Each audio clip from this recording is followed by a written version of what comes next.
Kamala Markandaya's 1969 novel, The Coffer Dams, stands as a prophetic dramatization of the ecological crisis that has come to define our contemporary moment. Through its narrative of a British led engineering consortium attempting to construct a massive dam across a wild river in a post independence India, the novel performs a critique of industrial anthropocentrism while simultaneously offering a vision of ecological resistance rooted in indigenous wisdom.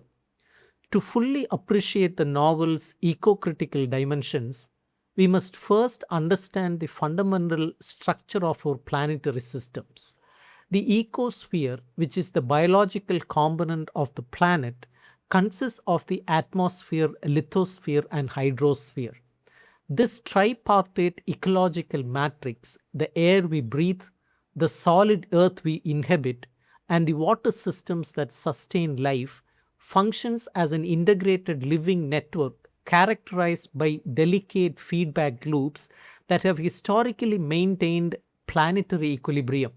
The arrival of modern industrial capitalism and the rise of unchecked anthropocentric thinking have violently disrupted this balance. Our ecosphere is in danger due to man's anthropocentric tendency.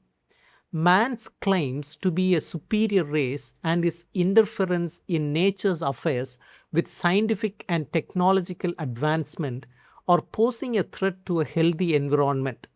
Markandaya maps this catastrophic disruption by staging a collision between two fundamentally incompatible worldviews: the Western techno imperialist framework that views nature as a chaotic force to be conquered and exploited, and the indigenous ecocentric philosophy that regards the river and surrounding forest as sacred kin, requiring respect, balance, and coexistence.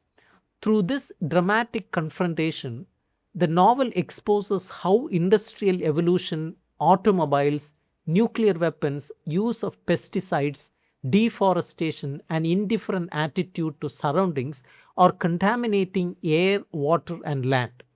Anthropocentrism, the philosophical belief that human beings are the central and most important entities in the universe, functions on the dangerous assumption that the non human world possesses no intrinsic value beyond its economic utility. This mindset is intimately connected to the development of modern industrial science, which has armed humanity with the technological capacity to dominate the earth on an unprecedented scale. The fatal flaw of this worldview lies in its blindness to ecological limits and its illusion that human ingenuity can endlessly exploit finite resources without triggering catastrophic consequences. Ecocriticism emerges as a corrective lens to challenge this anthropocentric bias as the study of the explicit relationship between literature and the physical environment.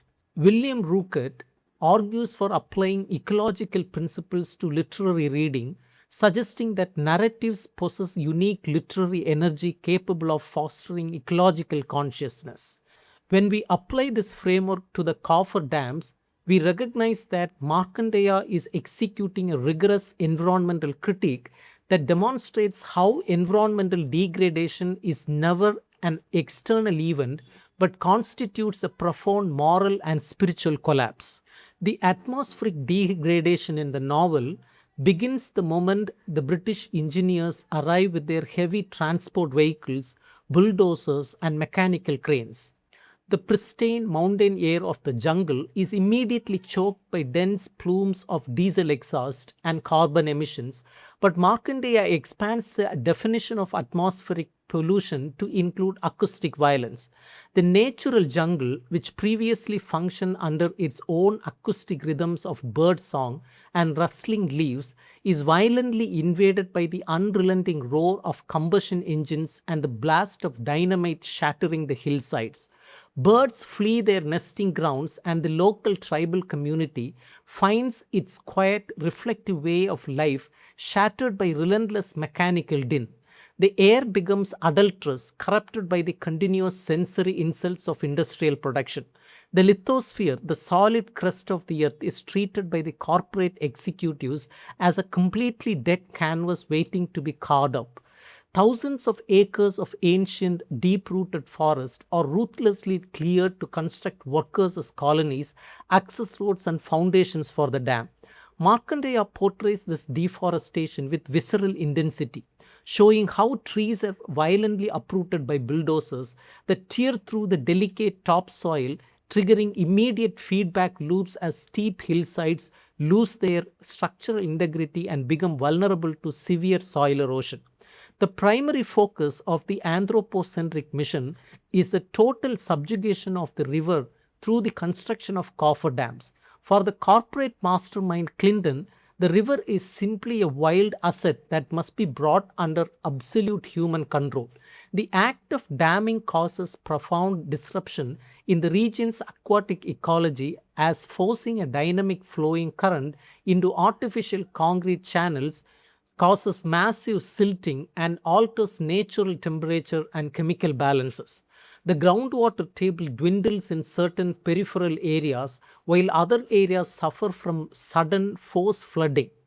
Markandaya illustrates that when human beings treat the hydrosphere with an indifferent attitude to surroundings, the water system inevitably turns toxic and hostile, transforming a source of life into an engine of destruction. The adulterous air, water, and soil are adversely affecting human and non human health. Cataloging the cascading consequences: acid rain, global warming, greenhouse gas effect, ozone layer depletion, drought, famine, flood, landslide, earthquake, soil erosion, groundwater dwindling, loss of biodiversity, alteration in nature's season cycle.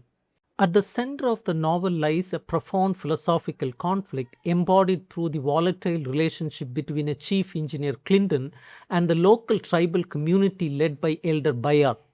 Clinton embodies the ultimate expression of Western industrial anthropocentrism, viewing himself not as an inhabitant of the earth but as its absolute master. His relationship with nature is governed by Cartesian dualism, the thinking human subject confronting dead material objects to be reshaped. He displays a chilling, single minded obsession with completing the dam on schedule, entirely independent of human cost or ecological consequence. Riding the chariot of technology recklessly, Clinton refuses to listen to warnings from the landscape, viewing any concession to nature as an unacceptable sign of human weakness. In contrast stands the tribal community, for whom nature is not an object to be conquered but an extended web of kinship. They do not view themselves as separate from or superior to the jungle. They are entirely part of it, with language, architecture, and daily labor fully calibrated to seasonal rhythms. Bayal serves as the novel's ecocentric voice, understanding the river not through engineering blueprints but through decades of collective memory and acute sensory observation. The tribals recognize that the river possesses sovereign rights and immense agency, knowing that if you compress a river or abuse its banks, it will eventually strike back with catastrophic power. While Clinton relies on mechanical calculations, the tribals listen directly to shifting wildlife behavior, changing colors of the sky, and distinct scents of wind to anticipate the monsoon's arrival. Their worldview is rooted in profound understanding of systemic interdependence.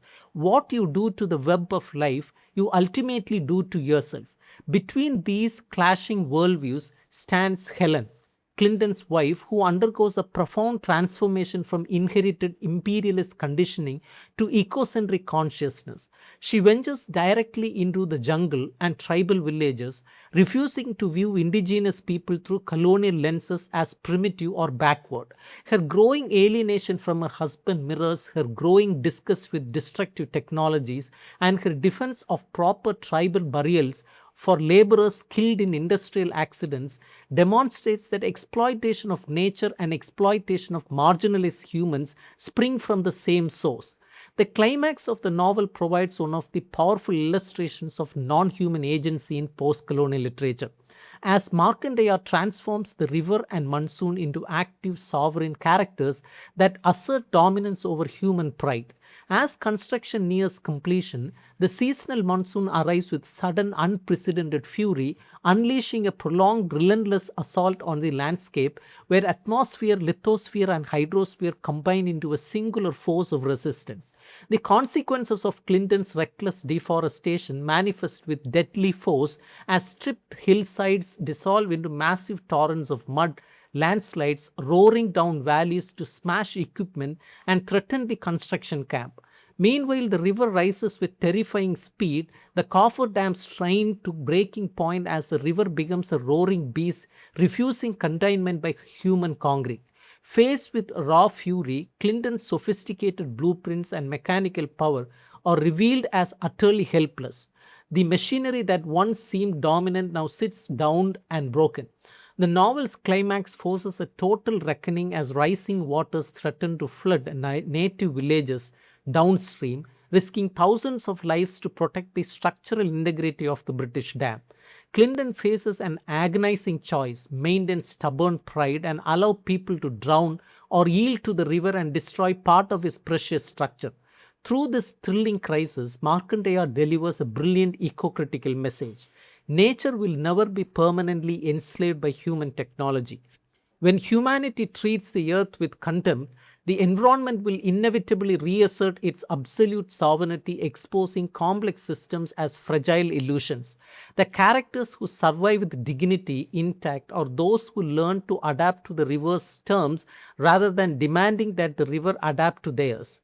Clinton's rigid pride leaves him spiritually isolated and morally compromised, while Helen and tribal laborers emerge as icons of resilience because they understand how to navigate the fluid realities of a living world.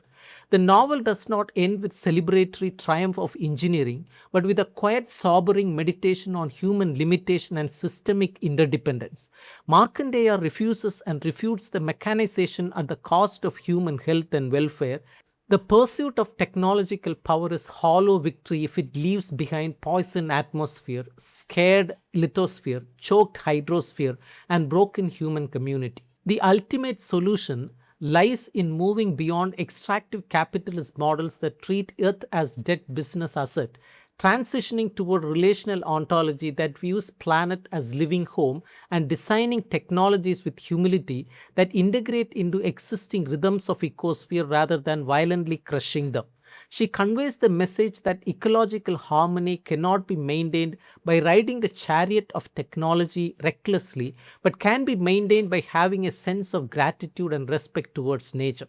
This concept of gratitude and respect is not sentimental naivety but rigorous practical strategy for long term human survival requiring profound shifts in structural values. Markandeya warns that if we continue riding technology without moral compass, we will inevitably foul our own nest and trigger our own extinction.